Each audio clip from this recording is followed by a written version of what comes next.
Lalu dia berbuat dosa kembali, bertobat kembali. Allah kemudian mengatakan kembali di dalam firman dan kalamnya, hambaku ini berdosa, bertobat, berdosa, bertobat, berdosa, bertobat. Karena dia meyakini aku adalah zat yang maha pengampun, aku ampuni, kata Allah. Lalu kemudian dia berdosa kembali, bertobat kembali. Allah kemudian menyampaikan, i'malu masyitum fa inni qad ghafartu lakum. Berbuatlah apa yang kamu mau. Sesungguhnya saya mengampuni semua dosa-dosa kalian selama kalian ketika berdosa itu bertaubat. Imam Nawawi rahimahullahu ta'ala ketika kemudian beliau menjelaskan tentang hadis ini, maka beliau berkata, sebanyak apapun dosa yang dilakukan manusia, selalu Allah lebih lapang dan lebih luas maghfirahnya. Engkau melakukan 1000 kemaksiatan, Allah memiliki 1001 maghfirah. Engkau melakukan 1 juta kemaksiatan yang dimurkai oleh Allah, maka Allah memiliki 1 juta 1 ampunan yang lebih banyak daripada dosa dan lembaran kemaksiatan. Selamat datang dan selamat mendengarkan kajian dari Ustadz Abu Bassam Umar Mita. Semoga bermanfaat. Assalamualaikum warahmatullahi wabarakatuh. Alhamdulillah, tentunya senang sekali pada kesempatan ini kita dipertemukan oleh Allah di Taman Ilmu, karena sesungguhnya ini merupakan bagian dari sebuah rasa untuk memberikan ketenangan dan kebahagiaan dalam kehidupan kita. Ketika kita senantiasa melapisi apapun yang Allah takdirkan dalam kehidupan kita dengan cara kita bersyukur. Karena kita tahu dan kita meyakini pemberian Allah itu tidak pernah salah takaran dan tidak pernah salah ukuran. Di dalam kita bersyukur tentunya kita harus paham syukurnya orang yang beriman itu tidak selalu sama dengan syukurnya kalangan materialisme. Orang-orang materialisme yang menjadi pecinta dunia kalau bersyukur selalu mendefinisikan syukur itu 1 tambah 1 menjadi 2. Tetapi syukur orang yang beriman tidak sebagaimana kalangan materialisme ketika bersyukur. Orang-orang yang beriman dan mencintai akhirat ketika dia bersyukur, maka dia tidak mendefinisikan volume dan kuantitas. Karena dia tahu bahwasanya orang yang bersyukur itu tidak selalu ditambah kuantitasnya, tetapi pasti ditambah kualitasnya. Dan itulah yang sering kita lupakan di dalam kita bersyukur. Hari ini, gelombang dan arus materialisme betul-betul mendera dalam setiap lini kehidupan kita. Sampai sedekah kita, sampai syukur kita itu selalu dikaitkan dengan kuantitas yang bertambah. Padahal belum tentu kuantitas itu selalu bertambah ketika kita bersyukur. Tapi kualitasnya yang Allah pasti akan berikan. Orang yang mereka memiliki motor, apakah kalau bersyukur pasti memiliki mobil? Oh, belum tentu. Belum tentu. Banyak sekali orang-orang yang mereka dalam kehidupan ini mereka punya motor dan tidak pernah bisa membeli mobil, walaupun yang menaiki motor itu adalah orang yang jauh lebih bersyukur daripada kita. Tapi walaupun mereka tidak diberikan mobil oleh Allah, tetapi kualitas motornya, kelapangannya, kebahagiaannya yang menaiki motor itu mungkin melebihi mereka yang punya mobil. Apakah yang punya mobil pasti bisa membeli jet pribadi? Belum tentu. Banyak ustadz yang mobilnya mobil tua, tetapi mereka tidak pernah bisa membeli jet pribadi, padahal syukurnya kelihatan. Dari pagi ketika bangun sampai tidur kembali tidak ada yang dia ingat kecuali adalah Allah. Bersyukur dengan bertambahnya ketaatan. Maka ketika dia tidak diberikan jet pribadi, maka sesungguhnya bukan berarti Allah tidak memberikan kualitas pada mobilnya. Mobilnya akhirnya betul-betul memiliki kualitas, ketenangan, kebahagiaan. Mungkin jauh daripada yang mereka memiliki jet pribadi. Disinilah kita harus paham. Sesungguhnya syukur itu menenangkan dan membahagiakan karena makna dalam setiap perkara di dunia akan diperoleh ketika kita bersyukur. Makna ini akan hilang, substansi kehidupan kita akan hilang. Kalau kemudian kita tidak memaksakan diri kita di dalam bersyukur, dan bersyukur itu berat. Makanya sampai Rasulullah SAW saja pun beliau minta tolong sama Allah supaya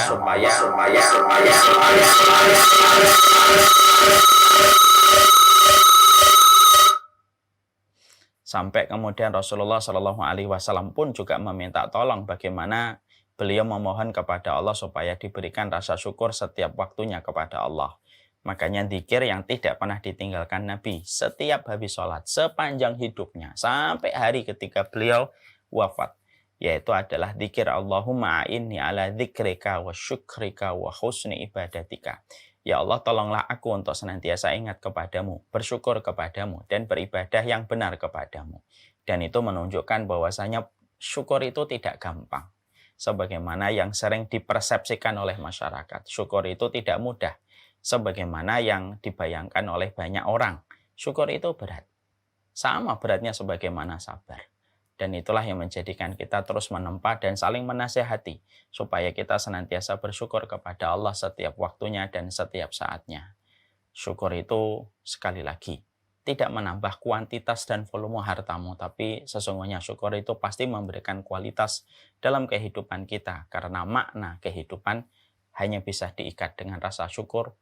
Ketika syukur itu kita niatkan membangun akhirat yang lebih baik, bukan untuk dunia yang pasti kita tinggalkan. Kita pada kesempatan hari ini akan menyampaikan tentang sebuah tema, membuka pintu langit dengan doa. Tentunya kita paham bahwasanya doa itu merupakan perkara yang besar. Kajian kita pada kesempatan hari ini menasihati diri kita, menasihati kita sebagai penuntut ilmu untuk lebih menelisik dan lebih mendalam ketika memahami tentang masalah membuka pintu langit dengan doa. Karena doa, tentunya kita harus paham, doa itu bukan sesuatu yang sifatnya biasa. Doa itu merupakan sesuatu yang besar. Makanya tidak salah ketika Rasulullah SAW ketika beliau menempatkan posisi doa, Nabi tidak menempatkan posisi doa itu hanya dalam masalah fikih. Tetapi sesungguhnya doa itu termasuk dari bagian akidah dan tauhid seorang hamba kepada Rabb-Nya. Inilah yang menjadikan kita betul-betul mengerti bahwasanya Rasulullah bukan hanya menempatkan doa itu bukan pada posisi tauhid, akidah seorang mukmin di hadapan Rabb-Nya. Tapi sesungguhnya doa juga merupakan bagian dari sebuah senjata. Makanya dalam satu riwayat yang lainnya Rasulullah SAW menyampaikan doa silahul mukmin. Doa itu merupakan senjata bagi orang yang beriman. Karena sejatinya senjata itu terbagi menjadi dua. Ada senjata yang berfisik, berwujud. Kita mampu raba, kita mampu rasa, dan mampu memiliki daya merusak kepada musuh-musuh yang dimiliki. Itu yang namanya senjata. Ketika kita lihat fisiknya, contoh parang, contoh kemudian golok, contoh kemudian pistol, itu adalah senjata yang berfisik. Tapi ada senjata yang kedua, senjata yang tidak berfisik, senjata yang tidak berwujud, senjata yang justru lebih lembut daripada hembusan angin, lebih lirih daripada suara-suara anak yang kita dengarkan. Tapi bisa jadi efek yang ditimbulkan dari senjata yang kedua jauh lebih besar daripada efek yang ditimbulkan dari senjata yang pertama. Karena senjata yang kedua langsung berkaitan dengan Allah, dan ketika Allah sudah dilibatkan, maka tidak ada satupun tembok dan tidak ada satupun benteng yang bisa menahan apapun yang ada di hadapan ketika kekuatan doa itu sudah ditujukan kepada orang-orang yang didoakan. Inilah yang menjadikan kita memahami bahwasanya doa itu perkara besar dan kita tidak boleh anggap ini merupakan perkara ringan.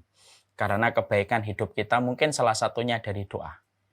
Makanya kalau saya sering ditanya secara sederhana, ngobrol-ngobrol, bisik-bisik dengan teman-teman atau keluarga gitu. Kalau ditanya apa yang menjadikan Ustadz dimudahkan urusan dalam hidupnya, ya, maka sering saya berkata, bukan karena hebatnya saya, bukan karena pintarnya saya, bukan karena luasnya kenalan dan circle saya. Tapi terkadang apa yang saya peroleh ini merupakan bagian dari kekuatan doa. Ibu kita dan bapak kita yang tersungkur di dalam sujudnya, yang doanya mereka kepada kita terkadang jauh lebih banyak daripada doa mereka kepada diri mereka. Dan itulah yang menjadikan banyak persoalan kehidupan kita menjadi lebih mudah. Ketika doa itu betul-betul sudah tertambat di pintu langit dan terdengar nyaring di sisi Allah. Ya, makanya kalau kita lihat ada orang, misalkan ada fulan, kok kelihatannya dia nggak terlalu pintar, tapi kok kehidupannya dimudahkan oleh Allah. Mungkin itu karena doa ibunya. Mungkin kita menjumpai anak kita pun sama anak kita menghadapi berbagai masalah, kok mampu dia menyelesaikan masalah-masalah itu. Padahal kita tahu latar belakang anak kita sendiri di waktu kecil kayak apa, terjadi perubahan. Mungkin karena doa-doa kita yang dikabulkan oleh Allah Subhanahu wa Ta'ala. Karena bisa jadi banyak sekali persoalan dalam kehidupan kita.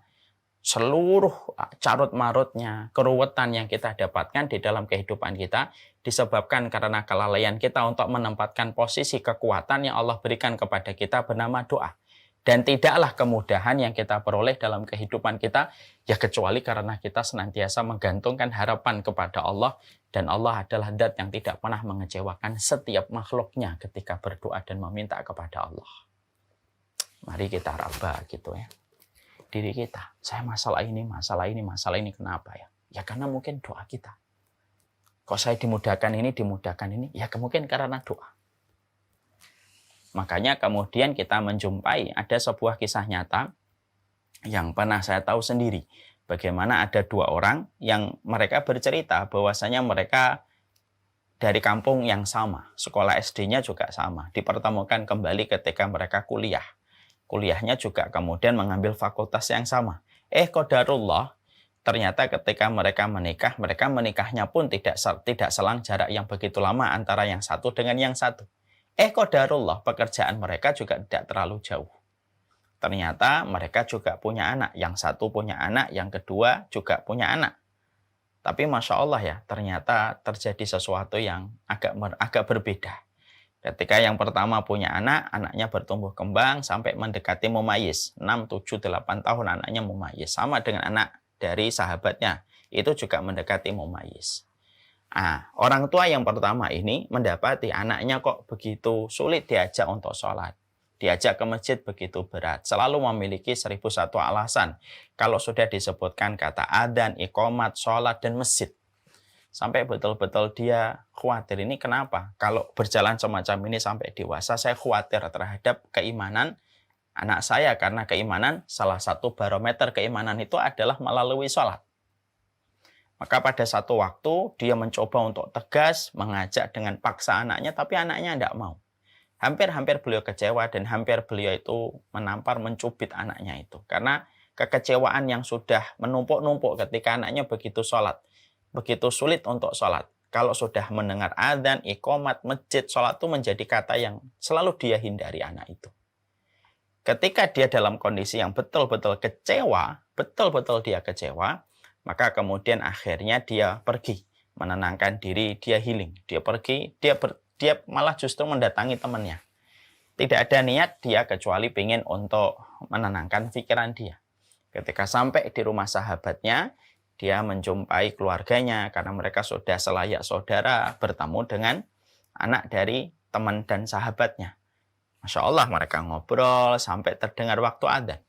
Ketika terdengar waktu adzan, sahabatnya lalu berkata sama anaknya, "Nah, ini sudah adzan, siap-siap mau sholat." Anaknya begitu gampang, begitu ringan, langsung mempersiapkan dirinya untuk sholat. Lalu berangkatlah mereka bertiga, beliau, sahabatnya, dan anak sahabatnya ke masjid. Dalam perjalanan ke masjid sampai pulang dari masjid, maka dia akhirnya mencoba untuk bertanya, kenapa anakmu begitu mudah datang ke masjid? Padahal anakku susah banget untuk diajak ke masjid. Apa yang membedakan ya antara saya dengan dirimu? Maka sahabatnya menjawab, saya tidak tahu. Nggak tahu memang anak saya. Alhamdulillah begitu mudah ketika diajak ke masjid. Ngobrol mereka mencoba untuk mencari jawaban. Sampai sahabatnya ini kemudian berkata kepada sahabat itu, ada satu kebiasaan, mungkin kebiasaan ini kamu lakukan ataukah tidak? Maka teman yang kecewa dengan anaknya bertanya, apa kebiasaanmu? Ada kebiasaan yang selalu saya lakukan ketika dulu istri saya mengandung. Sampai dia melahirkan. Sampai kemudian anak saya bertumbuh kembang. Sampai dia mumayyiz. Ada satu doa yang tidak pernah saya tinggalkan pada surat Ibrahim. Yaitu adalah saya berdoa dengan doanya Nabi Ibrahim. Rabbi ja'alni muqimas shalah wa min dzurriyyati. Ya Allah, jadikanlah diriku orang yang menegakkan sholat dan keturunan-keturunanku adalah orang yang menegakkan sholat. Dan itu merupakan salah satu doa kunci bagi saya yang tidak pernah saya tinggalkan. Setiap harinya, ketika bersama dengan mentari yang menghangatkan bumi, maka bersama itu pula saya membasahi lisan saya untuk mendoakan anak saya semoga dia adalah orang yang menegakkan sholat.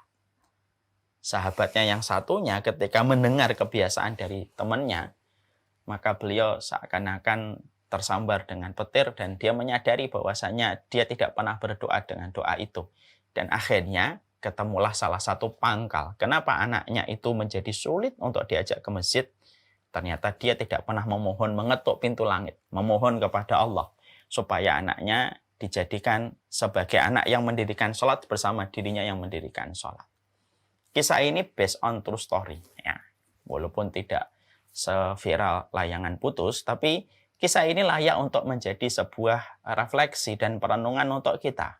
Bahwasanya tadi saya menasihati diri saya, bahwasanya bisa jadi banyak persoalan dalam kehidupan kita itu disebabkan karena kurangnya kita untuk menggunakan senjata yang sudah diberikan oleh Allah. Akhirnya pekerjaan kita menjadi melambat.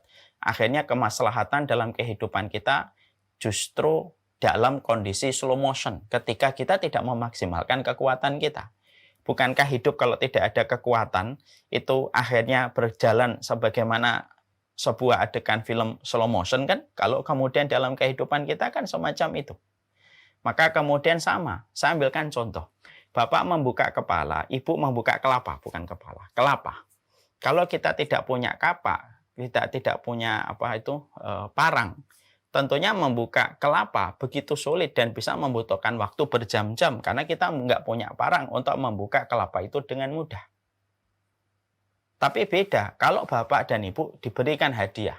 Saya memberi hadiah kelapa ke rumahnya ibu dan bapak. Kemudian ibu dan bapak punya parang. Mungkin membuka kelapa itu tidak butuh waktu 10 menit. Langsung bisa menikmati airnya yang segar. Menjadi ion bagi tubuh kita dan bisa memberikan kesegaran. Kenapa kok terjadi perbedaan? Karena yang satu punya senjata, yang satu tidak punya senjata.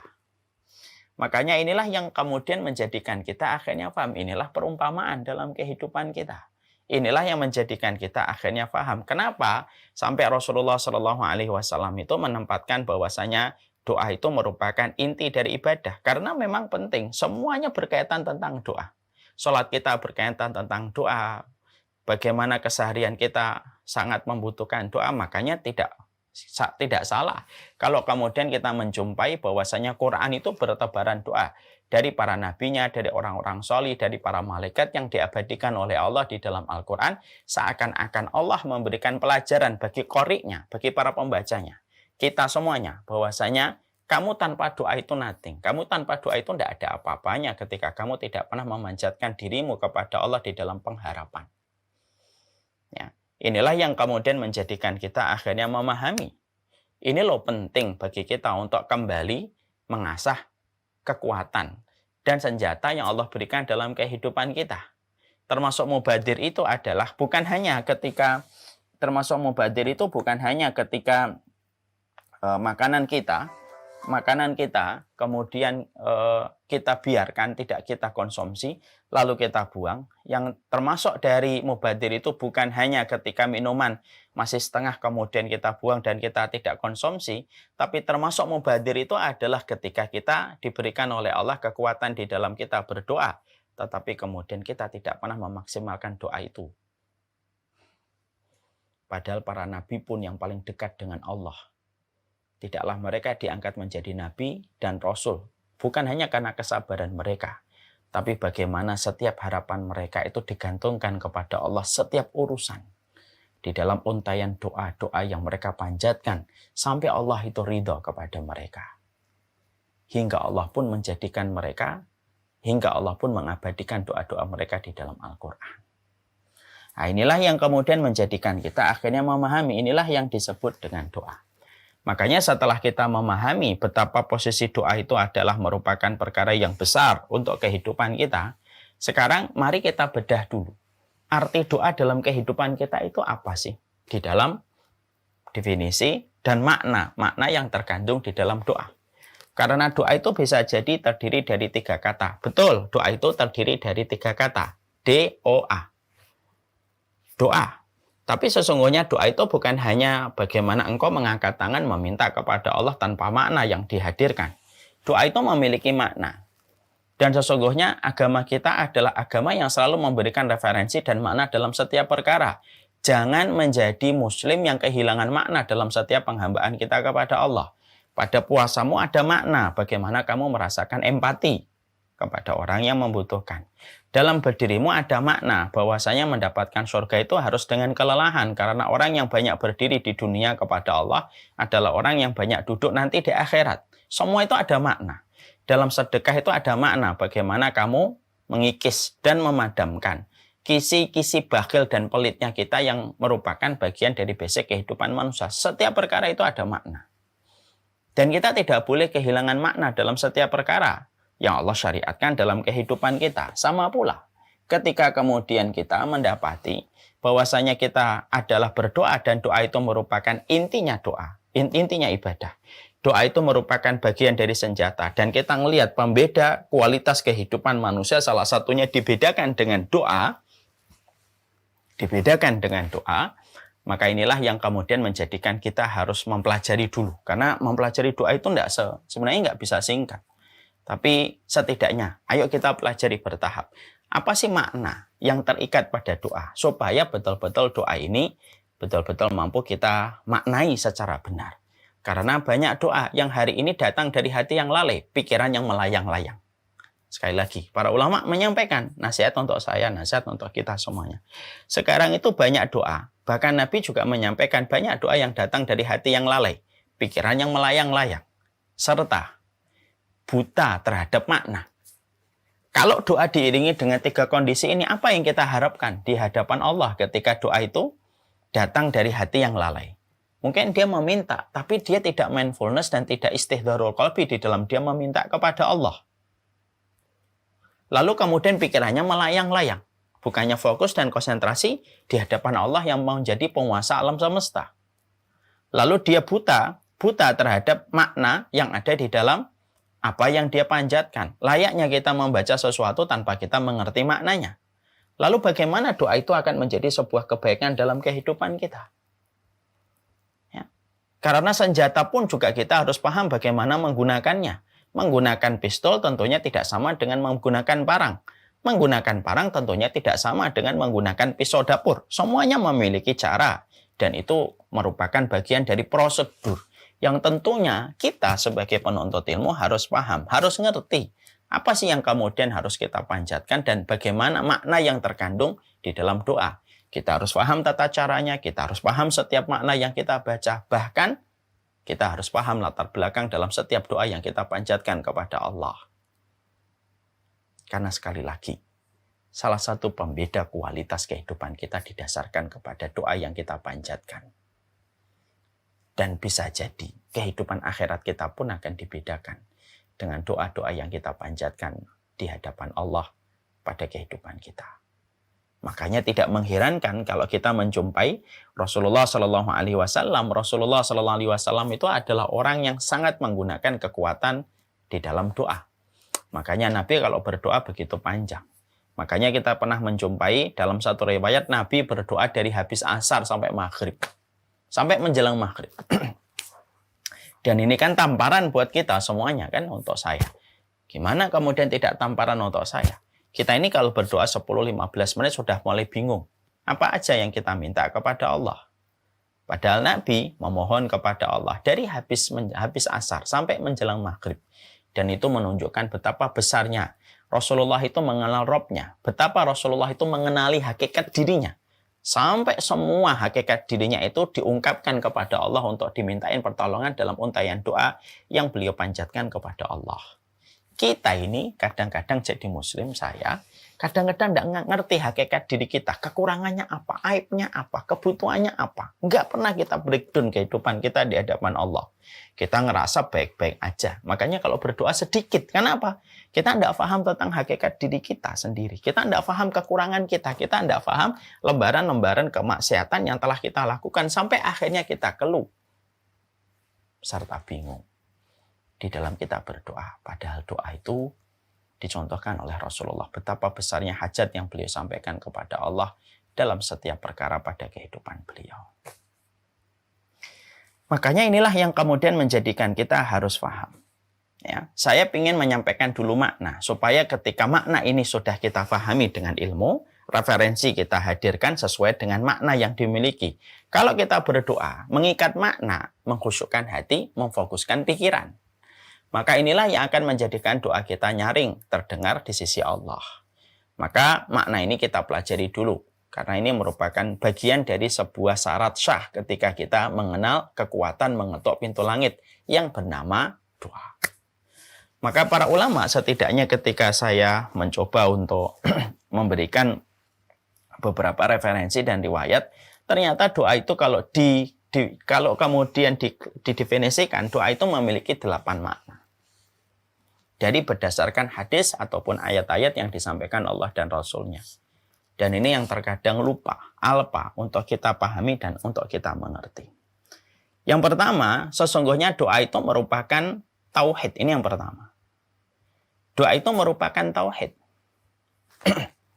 Kenapa dikatakan doa itu adalah tauhid?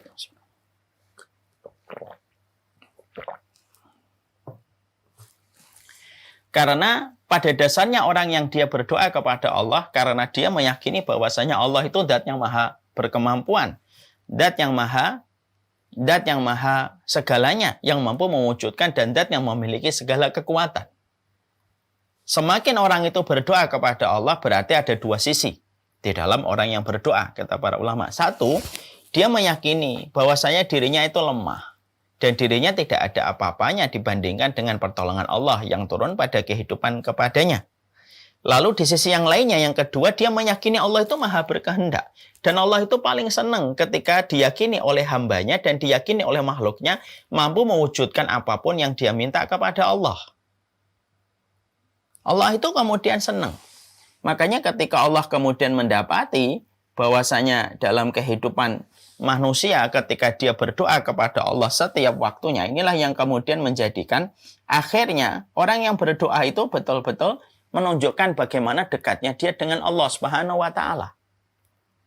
Karena dia kalau berdoa, dia tahu bahwasanya Allah itu maha berkehendak terhadap segala sesuatu. Ya. Makanya orang yang tidak berdoa kepada Allah Subhanahu wa taala bisa jadi dia sombong atau bisa jadi dia tidak mengenal sifat Rabb-nya. Yang mana sifat Rabb-nya itu mengabulkan semua perkara dan tidak ada hajat dan kebaikan yang dilewati oleh manusia kecuali semua itu yang memberikan itu adalah Allah. Dan Allah itu paling senang ketika hamba itu berprasangka yang baik kepadanya di dalam segala kemampuan yang dimiliki oleh Allah dalam nama dan sifat-sifat Allah yang sempurna. Mari kita mendengarkan sebuah hadis riwayat Muslim. Ada seorang hamba yang berbuat dosa. Lalu dia bertaubat. Allah berfirman. Tahu kalamnya Allah ketika mendapati ada seorang hamba berdosa lalu kemudian dia bertaubat? Maka kemudian Allah itu berfirman, hambaku ini berdosa lalu bertaubat. Karena meyakini aku adalah zat yang maha pengampun, aku ampuni. Itu kata Allah. Lewat sabda Rasulullah dalam hadis qudsi.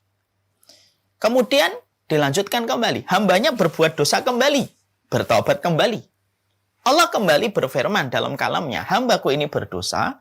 Kemudian dia bertaubat. Kemudian dia berdosa kembali. Kemudian dia bertaubat. Karena meyakini aku adalah zat yang maha pengampun. Ana ghafur.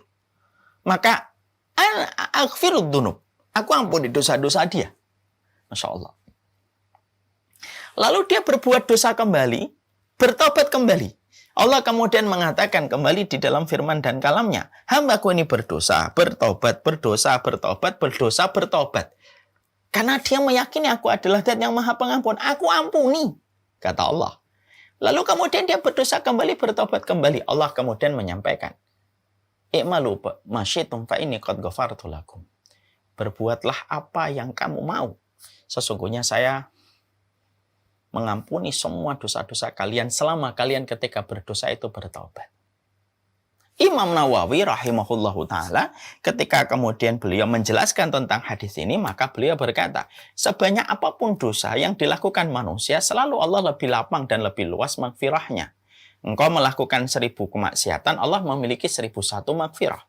Engkau melakukan 1 juta kemaksiatan yang dimurkai oleh Allah, maka Allah memiliki 1.000.001 ampunan yang lebih banyak daripada dosa dan lembaran kemaksiatan. Tapi disinilah kemudian kita mengambil sebuah pelajaran dan makna. Oh, ternyata doa itu Masya Allah. Doa itu merupakan perkara besar karena ini menunjukkan tauhid. Semakin orang itu berdoa, maka semakin dia itu tahu bahwasanya Allah itu maha mengabulkan. Makanya kalau ada orang yang tidak berdoa, seakan-akan dia tidak yakin kepada Allah bahwasanya Allah itu mampu untuk mengabulkan setiap keinginan dan hajat kebaikan dalam dirinya. Makanya benar yang tadi saya sampaikan untuk kita semuanya, untuk saya juga. Bisa jadi keruwetan hidup, masalah dalam kehidupan kita itu ya karena kita tidak tahu bagaimana cara untuk mengetuk pintu langit. Dan ternyata kita menjadi orang yang frekuensinya begitu jarang untuk meminta kepada Allah Subhanahu wa taala, padahal doa itu merupakan bagian dari akidah dan tauhid. Makanya setan tuh enggak suka kalau kita berdoa. Setan itu kenapa enggak suka ketika kita berdoa, Ustaz? Karena setan tahu doa itu memiliki multi efek kebaikan besar dalam kehidupan manusia. Makanya setan itu apa? Setan itu kemudian membuat berbagai macam narasi supaya kita jarang berdoa. Salah satu narasi yang paling laris itu apa? Udahlah, Anda usah banyak doa. Oh, kamu aja amalnya masih belepotan kayak gitu. Minta terus sama Allah. Malu, sungkan sama Allah kalau minta-minta itu. Padahal Allah tidak pernah menutup pintu untuk hambanya. Dan Allah tidak pernah menutup pintu rahmat untuk setiap makhluknya. Dan Allah tidak pernah memadamkan harapan yang dimiliki oleh setiap makhluk kepadanya. Berdoalah. Karena doa itu menunjukkan akidahmu benar. Kamu mengenal Allah dengan sempurna ketika engkau berdoa kepada Allah dalam setiap waktunya. Ya, makanya ada yang mengatakan, apakah kita berdoa dalam setiap perkara, Ustaz? Iya, dalam setiap perkara. Bolehkah saya meminta urusan dunia dalam doa saya? Boleh. Yang tidak boleh itu ketika beribadah untuk urusan dunia. Itu tidak boleh. Sholat duha kamu untuk kaya. Sholat tahajud kamu supaya bisnis kamu lancar. Tentunya tidak boleh. Ibadah akhirat diperuntukkan untuk membangun kehidupan akhirat yang lebih baik. Sholat tahajud untuk membangun sebuah kamar di surga yang tidak bisa diperoleh dengan sholat tahajud. Semua ibadah akhirat itu untuk akhirat yang lebih baik. Ya. Jangan ibadah cita rasa dunia. Allah membagi dunia bukan berdasarkan ibadah, tapi berdasarkan takaran takdir yang ditetapkan. Khamsina alfi sanah qabla khalqis samawati wal ardi.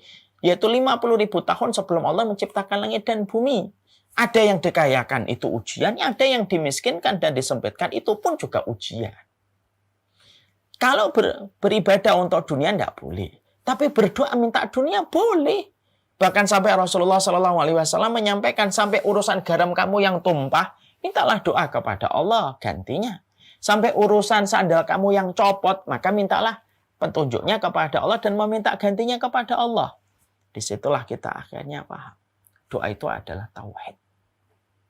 Menunjukkan kepada kita betapa semakin kita mengenal Allah, semakin kita akan berdoa.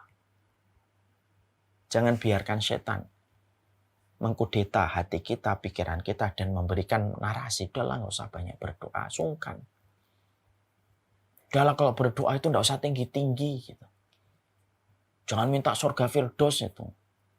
Yang pinggir-pinggir aja, itu juga merupakan bagian dari narasi setan. Padahal, sesungguhnya kita diperintahkan berdoa dalam seluruh perkara dalam kehidupan kita. Makna yang kedua, doa itu apa? Makna yang kedua dari doa itu adalah keridhaan. Karena Allah itu ridho sama orang yang berdoa. Makanya di dalam satu riwayat Imam Ahmad dijelaskan. Di dalam satu riwayat Imam Ahmad, Rasulullah SAW itu menyampaikan, Innallaha yaghdab liman lam yas'alillah. Allah itu murka, Allah itu marah. Siapa yang dimarahi oleh Allah? Siapa yang dimurkahi oleh Allah? Bukan hanya pezina, bukan hanya peminum khamr. Bukan hanya orang yang merubah syariat. Enggak, bukan hanya itu saja. Termasuk di antara orang yang sangat dimurkai oleh Allah ketika Nabi menjelaskan tentang sifat Rabb-nya. Innallaha yaghdab. Allah itu marah. Kepada siapa Allah itu marah? Liman lam yas'alillah. Kepada orang yang tidak pernah meminta kepada Allah. Jadi mintalah kepada Allah. Karena dengan meminta kepada Allah itu menurunkan keridhaan Allah kepada dirimu. Tapi ketika engkau menjarangkan frekuensi untuk berdoa, bahkan tidak pernah meminta kepada Allah, Allah itu marah. Allah itu marah, berarti hamba ini ada masalah dalam tauhidnya ketika dia tidak mengenal siapa Rabb-nya. Makanya Allah itu murka. Sambilkan sebuah analogi sederhana. Ini analogi ya, walaupun sifatnya Allah tidak bisa disamakan dengan makhluknya. Laisa kamitslihi syai' wa huwas samiul basir. Tapi analogi ini hanya untuk memudahkan kita memahami. Kapan seorang suami dan istri tersiksa di dalam rumah? banyak momen dan episode yang terkadang mereka merasa sedih di dalam rumah. Salah satu di antara episode yang membuat sedih seorang suami atau seorang istri adalah ketika pasangannya tidak terlalu membutuhkan dia. Misal seorang istri di rumah ngerjain semuanya. Suaminya nggak dimintain tolong. Ngangkat aqua galon, ganti lampu, nyuci mobil. Suaminya cuek aja, dibiarin aja suaminya. Dia ngerjain semuanya. Suaminya tentunya akan merasa sedih. Kok dia nggak minta tolong sama saya? Karena termasuk salah satu endorfin bagi seorang laki-laki di dalam rumah itu apa? Ketika merasa dibutuhkan. Sama istri. Istri kalau tidak dibutuhkan di dalam rumah, padahal rumah itu adalah istana bagi seorang wanita, dan ekspektasi tertinggi wanita adalah di dalam rumah. Kok dia tidak dibutuhkan ketika di rumah, pasti istri akan merasa kecewa, dan tentunya perasaan akan menderu-deru di dalam hatinya. Suaminya pulang nyiapin makan sendiri, goreng telur sendiri, kemudian ambil ini, nyuci pakaian sendiri. Istrinya setiap naik ada apa, diem aja, nyetrika sendiri, semuanya dikerjain sendiri. Apa yang terjadi? Istrinya akan menangis. Bahkan bisa jadi itu lebih kuat efeknya daripada perkataan-perkataan yang kasar sekalipun. Disitulah kita mengambil sebuah sederhana makna. Doa itu keridhaan Allah. Doalah, berdoalah. Karena itu makna dari sebuah keridhaan Allah dalam kehidupan setiap makhluknya. Makanya dengan kita berdoa itu Masya Allah ya. Sesungguhnya berdoa itu merupakan bagian yang Allah turunkan keridhaannya, karena doa itu intinya ibadah. Ibu dan Bapak bisa bayangkan, kalau doa itu intinya ibadah, berarti doa itu mendatangkan pahala yang tidak kecil, besar. Karena disebut dengan mukhul ibadah. Mukh itu otak, dalam bahasa definisinya itu mukh itu otak. Nabi mendefinisikan doa itu mukhul ibadah. Doa itu intinya ibadah. Berarti kalau kita memahami doa itu adalah ibadah, salah satu konsekuensi makna ketika disebut doa itu adalah inti ibadah, berarti doamu itu berpahala. Dan itulah yang menurunkan ridhanya Allah. Bukankah para nabi, para rasul mereka ditolong oleh Allah setelah mereka berdoa? Sampai doanya dikabulkan oleh Allah satu persatu dan diabadikan di dalam Al-Quran? Bukankah Nabi Ibrahim berdoa hasbunallahu wa ni'mal wakil? Lalu kemudian Allah turunkan ketenangan bagi hatinya Nabi Ibrahim. Dan Allah jadikan bagaimana api tidak mampu menjalankan fitrahnya untuk membakar dan menghanguskan. Ketika kekuatan api gejolaknya untuk menghanguskan tidak mampu berhadapan dengan doanya Nabi Ibrahim. Hasbunallahu wa ni'mal wakil. Allah ridha. Bukankah kemudian semua yang dilakukan oleh kaumnya Nabi Nuh, ketika kaumnya Nabi Nuh mencoba untuk mencemooh, membuli, mendiskreditkan, menyudutkan Nabi Nuh, kemudian Nabi Nuh mengatakan di dalam doanya bahwasanya ini maghlubun fantasir, ya Allah saya kalah maka tolonglah. Maka kemudian air yang sudah tertahan di pintu-pintunya, langit dan bumi, dibuka oleh Allah satu persatu. Bahkan seluruh manusia yang berkumpul tidak ada yang bisa membuka kunci-kunci yang menahan air itu sebelumnya. Yang bisa membukanya itu adalah doa. Bukankah Nabi Yunus berada pada 3 kegelapan sekaligus, kegelapan perutnya ikan paus, kegelapan lautan, dan kegelapan di waktu malam? Maka 3 kegelapan sekaligus ini, itu kemudian disobek kegelapan 3 ini lapisannya dengan sebuah doa yang dipanjatkan oleh Nabi Yunus ketika berdoa, La ilaha illa anta subhanaka inni kuntu minadh dhalimin. Bukankah ini makna keridhaan? Allah kalau sudah ridha, maka pertolongan Allah lebih besar daripada ujian yang Allah berikan kepada hambanya. Dan tidaklah pertolongan itu turun. Kecuali dengan doa yang dipanjatkan. Karena doa itu tidak organik. Karena pertolongan itu terkadang tidak organik langsung turun. Tapi harus dipancing dengan doa yang harus dipanjatkan. Makanya inilah yang kemudian menjadikan kita ngerti. Ada seorang syekh cerita kepada kita dalam salah satu muhadarah. Syekh itu guru besar. Saya lihat di YouTube. Dia bercerita tentang seorang wanita yang sebenarnya sudah divonis sebenarnya tidak bisa untuk mengandung. Dengan berbagai macam kondisi dan penyakit. Tapi belum diangkat rahimnya. Dokter mengatakan sulit ini untuk bisa hamil. Tapi kemudian Syekh ini didatangi beliau dan diceritakan masalahnya. Syekh itu berkata, banyaklah berdoa, Bu. Maka kemudian Masya Allah, wanita ini terus berdoa kepada Allah. Setiap malam dia terhampar kepada Allah supaya diberikan keturunan. Supaya tidak dibiarkan sendirian dalam kehidupan di dunia hingga tuanya. Supaya ada yang melanjutkan kebaikannya sebagai manusia ketika memiliki keturunan. Tumpah air mata. Tumpah air matanya. Setiap malam. Satu kesempatan ketemu lagi dengan syekhnya. Ketika ketemu kembali dengan syekhnya. Masya Allah. Betapa kagetnya syekhnya mendapati beliau sudah membawa anak. Terima kasih Syekh. Terima kasih guru besar. Sesungguhnya nasihatmu singkat. Banyaklah berdoa. Ternyata Allah sudah memberikan ini. Lalu syekhnya bertanya, apa rahasia datangnya si kecil mungil ini pada hidupmu? Tidaklah satu malam aku lewati kecuali aku menangis meminta kepada Allah. Masya Allah. Disitulah kita mendapati sebuah pelajaran besar, Ibu dan Bapak. Apa pelajaran besarnya? Orang yang rajin mengetuk pintu adalah orang yang paling bisa dibukakan pintu untuknya. Ambil analogi sederhana. Saya datang ke rumah. Saya ketuk. Sekali, mungkin tidak dibukakan. 2 kali, mungkin juga belum dibukakan. Baru 2 kali kok. Tapi saya ketuk.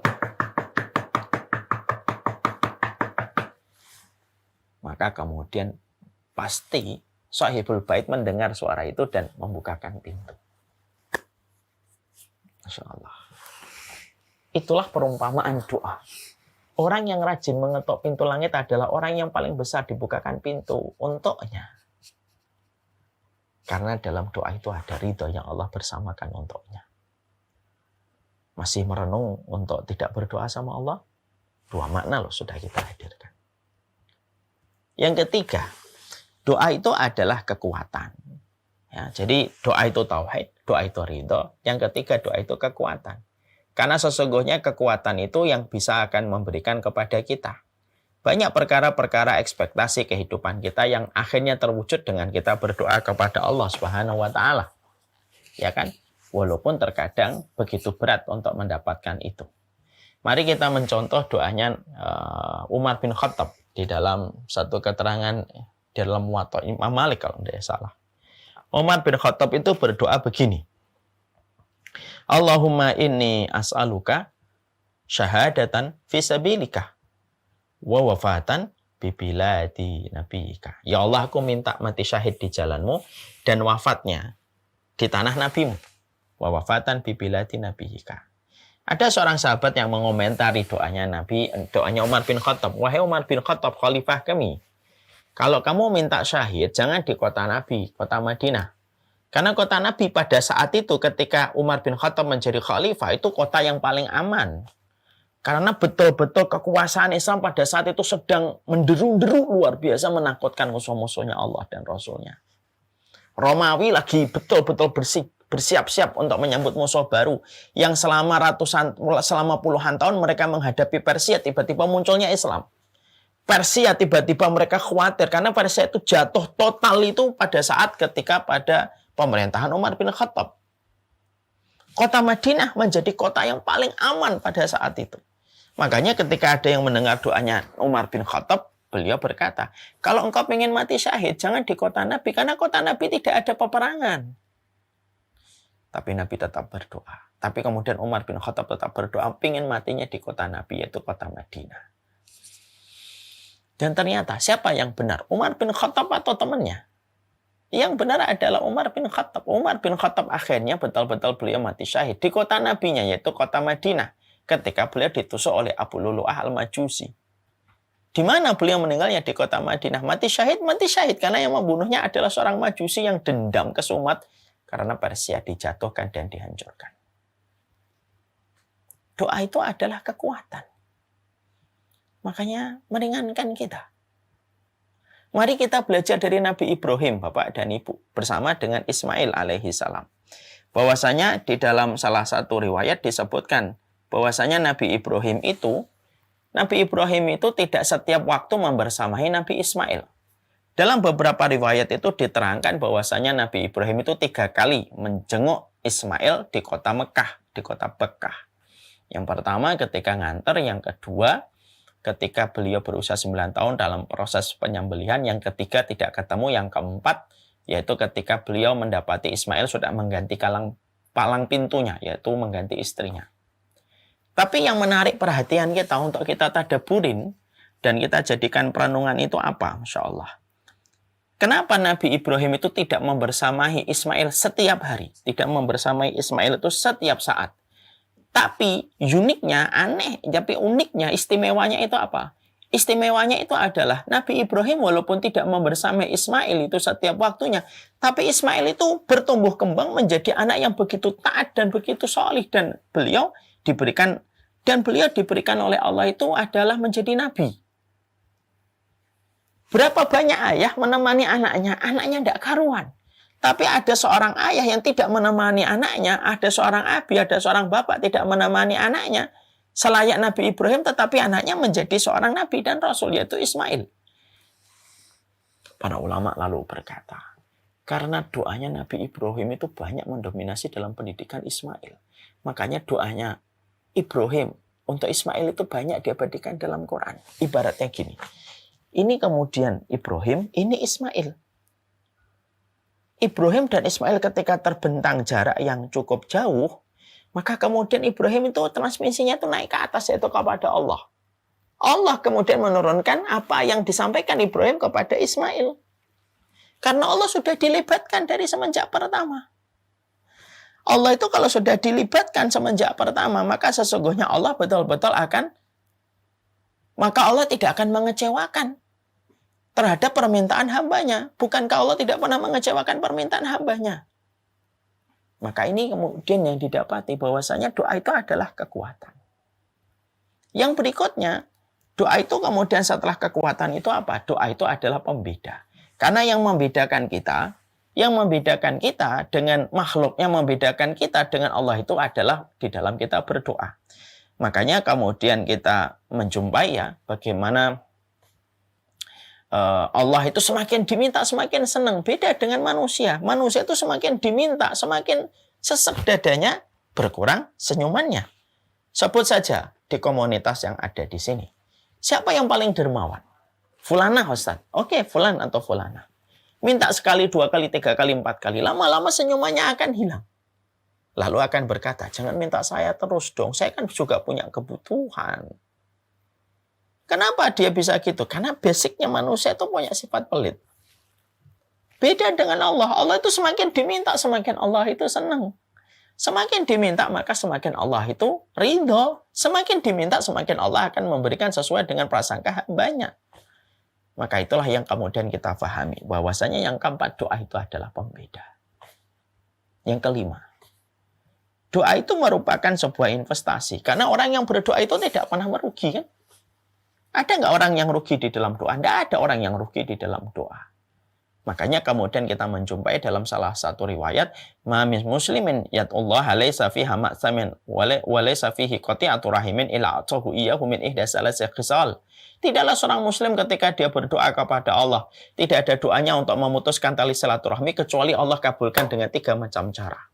1, a'tahullahu iyyah. Allah akan kasih persis yu'ajjali da'watihi, akan diberikan sesuai dengan doanya. Minta mobil, dikasih mobil. Minta rumah, dikasih rumah. Dikabulkan cash dan kontan. Ini cara pertama. Bukan satu-satunya. Ada cara yang kedua. Kadang tidak diberikan kontan. Kadang-kadang diberikan yang kedua. Menjadi kebaikan dan pundi-pundi pahala di akhirat. Kemudian kadang-kadang yang ketiga. Yaitu adalah dihindarkan dia dari musibah yang lebih besar. Dia minta mobil. Allah tidak kasihkan mobil karena Allah tahu kalau dia dikasih mobil akan dapat musibah. Allah hindarkan dia dari musibah karena doa yang dia panjatkan. Akhirnya dia tetap punya motor tapi tidak mendapatkan musibah kecelakaan mobil. Ada orang minta rumah, nggak dikasih rumah, bukan Allah tidak mampu. Kun fayakun kecil jadi itu. Tapi kenapa Allah tidak ngasih dia rumah? Padahal Allah kan maha kaya dan tidak akan berkurang walaupun ngasih seluruh makhluknya tiap hari dan tiap detik tidak akan berkurang kekayaan Allah. Kenapa Allah tidak mau ngasih rumah? Bukan Allah tidak mau ngasih rumah. Dia berdoa minta rumah. Allah tahu. Ini kalau dapat rumah, ada musibah besar yang akan menimpa kepadanya. Baik musibah dunia ataupun akhiratnya. Allah hindarkan dia dari musibah itu. Allah tidak berikan dia rumah. Supaya dia tidak mendapatkan musibah tersebut. Masya Allah, para sahabat ketika mendapati Rasulullah menyampaikan 3 cara Allah mengabulkan doa, mereka senang banget. Para sahabat kemudian berkata, Nuksir ya Rasulullah, kalau kami tahu doa sehebat ini ya Nabi, seluar biasa ini ya Rasul, maka kami akan perbanyak doa. Dijawablah oleh Rasulullah, Allahu Aksar, Allah lebih banyak dari apa yang kalian minta.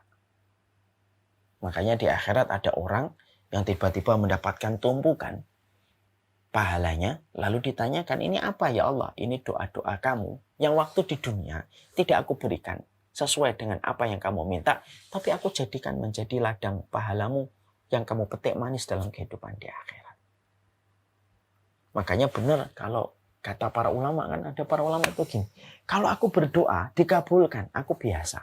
Kalau aku berdoa tidak dikabulkan, aku lebih senang. Coba, paham nggak itu artinya? Ini seorang salaf. Kalau aku berdoa dikabulkan, kalau aku berdoa itu dikabulkan, aku ini biasa. Tapi kalau aku berdoa kok tidak dikabulkan, malah aku senang. Kenapa? Karena yang pertama adalah keinginanku, yang kedua itu adalah keinginannya Allah. Jadi terkadang bahwasanya kita harus paham, Allah tidak mengabulkan doa itu bukan karena tidak mampu. Kecil bagi Allah. Dan kalaupun Allah mengabulkan setiap permintaan kita, minta kamera, minta rumah, minta ini, kecil bagi Allah. Dan ketika Allah ngasih pun tidak akan berkurang. Sedikit pun seujung kuku. Kerajaan Allah tidak akan berkurang.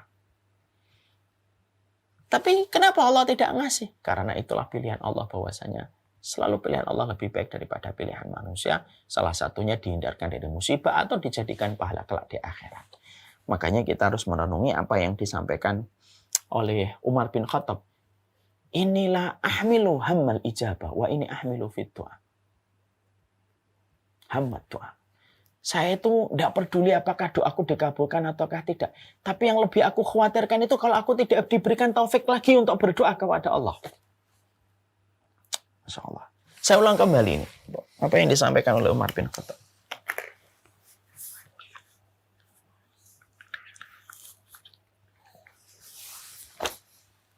Inilah ahmilu hammal ijabah. Wa ini ahmilu hammad doa. Saya itu tidak peduli apakah doa saya dikabulkan atau tidak. Allah yang paling tahu. Dan Allah punya 1000 cara untuk mengabulkan apapun yang diminta oleh hambanya. Tapi yang lebih aku khawatirkan itu aku tidak memiliki sebuah kekuatan untuk berdoa. Aku tidak lagi memiliki taufik dan hidayah untuk berdoa. Berapa banyak orang manusia di atas muka bumi ini jalan gitu. Lalu dia sombong dengan pikirannya, circle-nya, komunitasnya, merasa bahwasanya dia tidak usah banyak doa sudah mendapatkan. Ini kata Umar bin Khattab lebih mengkhawatirkan daripada doa yang terkadang seakan tidak dikabulkan oleh Allah. Orang kalau sudah tidak lagi memiliki hidayah untuk berdoa itu gimana? Hidupnya ngerasa semuanya bisa diselesaikan sendiri.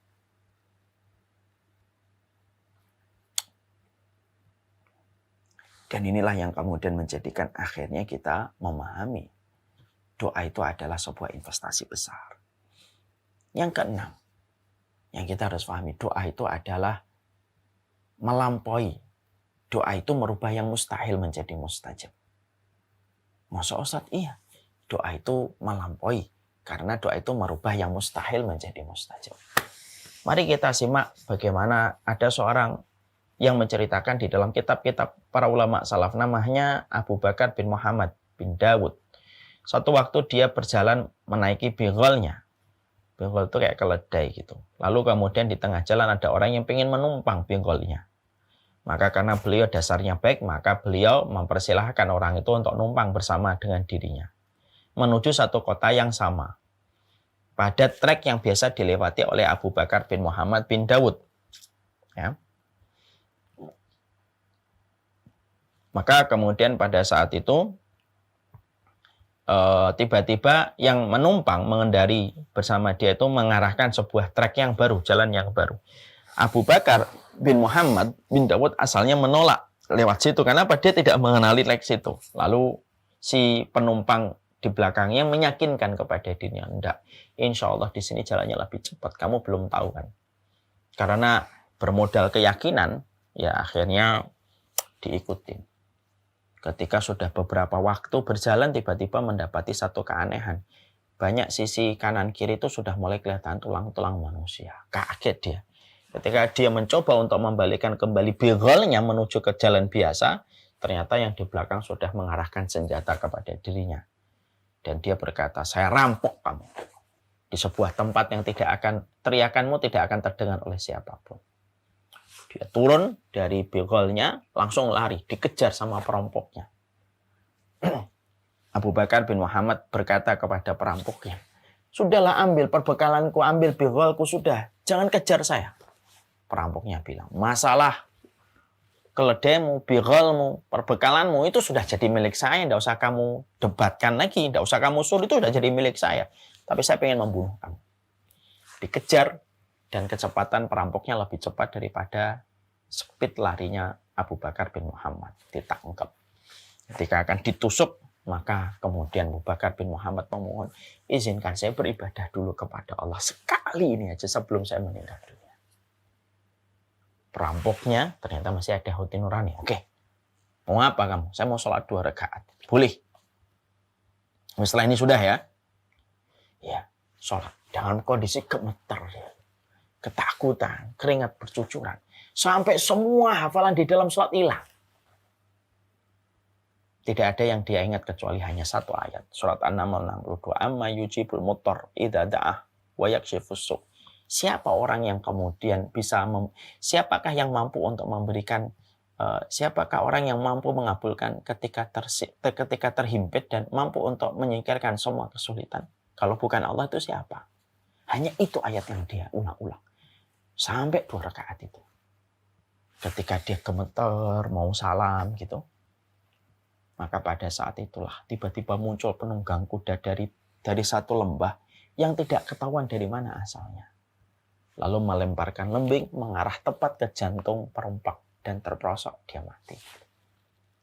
Seakan-akan tidak percaya Abu Bakar bin Muhammad ini lalu menemui pengendara kuda itu. Dari mana kamu datang? Dari zat yang mengabulkan keadaan ketika manusia terhimpit dan menyingkirkan semua kesulitan. Lalu penunggang itu pergi lalu menghilang. Kisah itu nyata ada. Memberikan kepada kita doa itu merubah yang mustahil menjadi mustajab. Menjadikan yang jauh menjadi dekat. Dan itu di dalam kita berdoa. Yang ketujuh. Doa itu merupakan bagian dari sebuah ibadah. Ya, artinya setiap kita berdoa, setiap kita kemudian memohon kepada Allah, maka sesungguhnya semakin banyak kita mendapatkan pahala di sisi Allah. Mintalah doa terus. Melihat mobil, kita berdoa, ya Allah kalau saya punya mobil itu saya pakai dalam kebaikan. Minta sama Allah. Tidak ada ruginya. Itu pun akan diberikan oleh Allah pahala. Ya Allah, saya kalau punya tanah seluas itu saya akan bangun sebuah tempat rumah kreativitas dakwah. Berdoa sama Allah. Teruslah berdoa sama Allah. Karena setiap kamu meminta, lembaran-lembaran pahalamu bertambah. Sebagaimana rukuk dan sujudmu. Dan yang ke-8. Doa itu adalah mengubah. Karena tidak ada yang bisa mengubah takdir kecuali adalah doa. Ad-doa wal qadar. Ya'talijani ila yaumil qiyamah. Doa dan takdir itu saling mendahului sampai hari kiamat. Doa dan takdir itu saling mendahului sampai hari kiamat. La yuraddu qadar illa bidoa. Tidak akan dirubah satu takdir kecuali dengan doa. Masya Allah, doa bisa merubah takdir. Dan kita bisa merubahnya menjadi satu kebaikan. Masihkah kita tidak berdoa sama Allah? Masihkah kemudian kita menahan diri untuk tidak berdoa kepada Allah? Dengan semua kekuatan yang dimiliki di dalam doa. Inilah yang disebut dengan mengetuk dan membuka pintu langit. Semoga makna ini yang kita hadirkan. Semoga makna inilah yang menjadikan kita ngerti Jangan hanya berdoa, tapi dari hati yang lalai, pikiran melayang-layang, yang tidak mengetahui makna dari setiap apa yang dia panjatkan. Siapapun yang berdoa dari hati yang lalai, pikiran melayang-layang, lalu dia buta terhadap makna dan arti dalam setiap dia memanjatkan permohonan kepada Allah, maka pada dasarnya dia tidak pernah mengetahui betapa besarnya kekuatan doa Allah berikan mengubah setiap kebaikan di dalam kehidupannya. Semoga Allah memberikan kekuatan di dalam kehidupan kita. Semoga Allah memberikan keberkahan dalam kehidupan kita. Senantiasa berdoa. Jangan putus di dalam kita berdoa. Karena doa itu tidak pernah merugi. Wassallallahu ala nabiyina Muhammad. Walhamdulillahirabbil alamin. Ini yang dapat kami sampaikan pada kesempatan hari ini. Berjumpa dengan para santri dan para santriwati yang luar biasa menemani dan membersamai di dalam perjalanan ilmu, dan kita menasihati diri kita masing-masing, termasuk saya kepada diri saya. Dan semoga nasihat ini ada yang bisa menghidupkan yang mati dan membasahi yang